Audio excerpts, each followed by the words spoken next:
Ce n'était pas une mort accidentelle. Ce drame donc dans une crèche à Lyon hier dans le 3e arrondissement. Une petite fille de 11 mois est décédée aujourd'hui en garde à vue. L'employé de la crèche, une auxiliaire puéricultrice qui était seule au moment des faits hier matin dans la crèche, a avoué qu'excédée par les pleurs de l'enfant, elle l'avait aspergé puis lui avait fait ingérer un produit caustique. La mise en cause a été déférée par le parquet de Lyon aujourd'hui en vue de sa mise en examen pour chef d'homicide volontaire sur mineur de 15 ans. Son placement en détention provisoire a été requis par le parquet.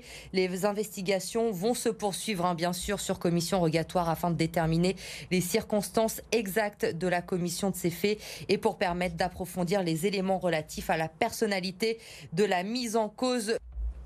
L'actualité ce soir, ce sont également les intempéries qui se sont poursuivies aujourd'hui dans le département du Rhône et plus précisément dans l'Est lyonnais. De fortes pluies sont tombées dans la matinée. C'est la commune de Mions notamment qui a été touchée. 70 mm de pluie tombée en l'espace d'une heure. Vous voyez ces images impressionnantes d'une maison à Mions où l'eau s'est infiltrée à l'intérieur de la maison par le toit. Les pompiers sont intervenus des dizaines de fois sur la commune. On fait le point avec Lauriane Pellaud.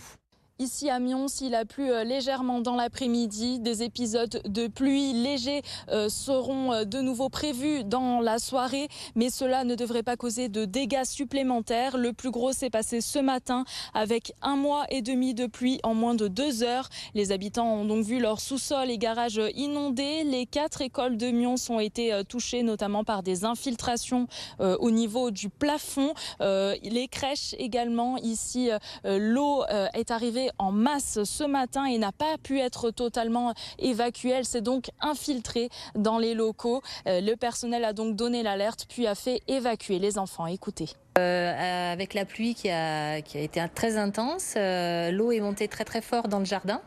Et quand on a commencé à voir que ça montait, c'était environ 9 heures. Et en 10 minutes, l'eau a commencé à s'infiltrer sous les portes. Donc on a dû évacuer les enfants déjà dans notre hall de motricité pour les éloigner de l'eau qui montait. Les pompiers ont été alertés et on a dû évacuer les enfants immédiatement dans le gymnase de l'école qui est attenant à notre crèche. L'évacuation de l'eau a duré environ 2 heures.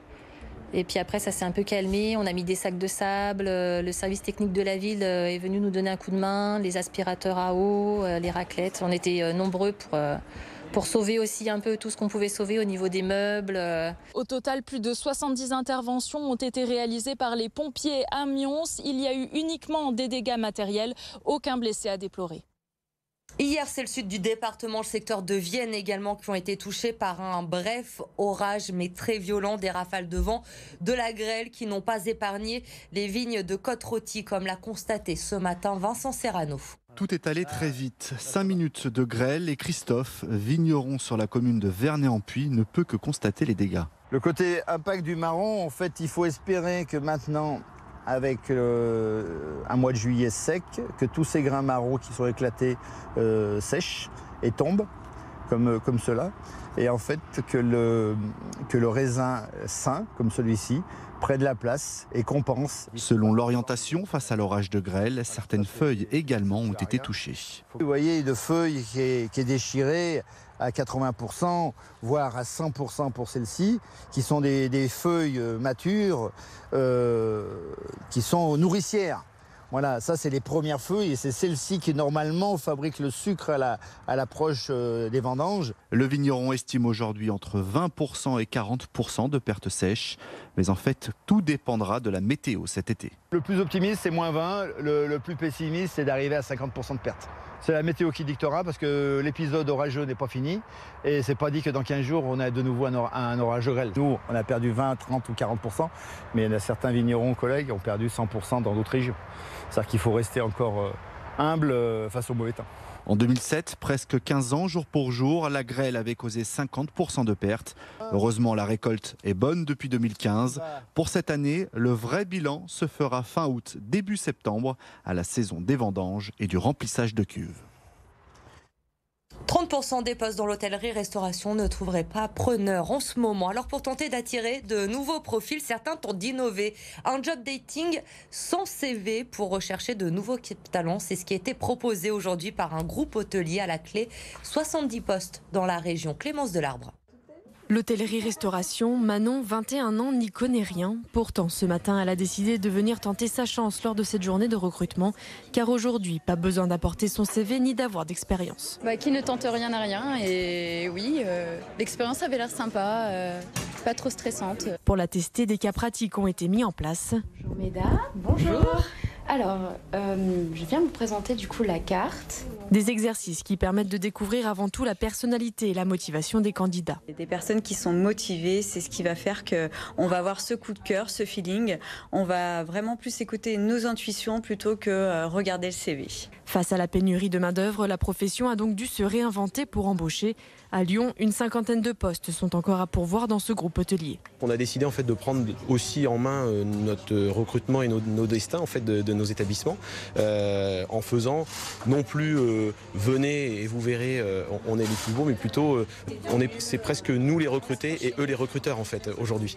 Pour Manon, les tests s'enchaînent, femme de chambre, réceptionniste ou encore serveuse.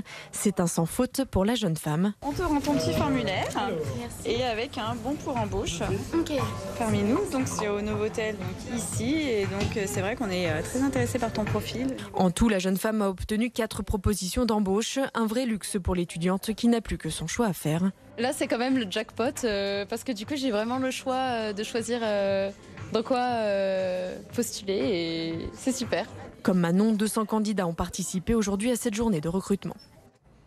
Autre secteur qui peine à recruter, le transport de voyageurs. Il manque près d'1 millier de conducteurs en Auvergne-Rhône-Alpes, notamment pour les cars scolaires. La Fédération nationale des transports de voyageurs cherche donc des solutions là aussi pour attirer les candidats. Idéalement, il faudrait qu'on puisse travailler sur des horaires aménagés, mais ça supposerait que l'Éducation nationale nous aide en étalant les rentrées scolaires pour qu'il y ait des plages horaires de matin et de soir qui soient plus importantes.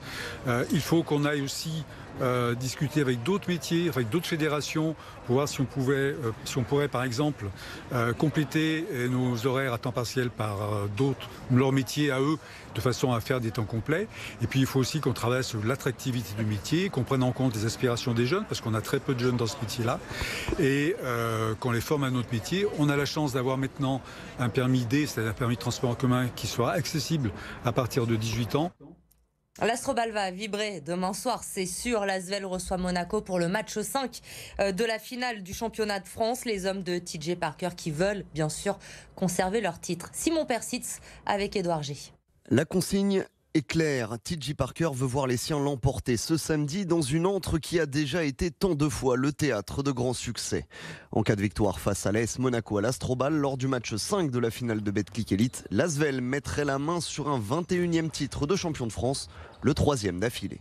Tout ce qui nous fait envie quand on vient au travail, c'est pour vivre ces moments-là et c'est gagner des titres. Et là, on est à un match près, à domicile.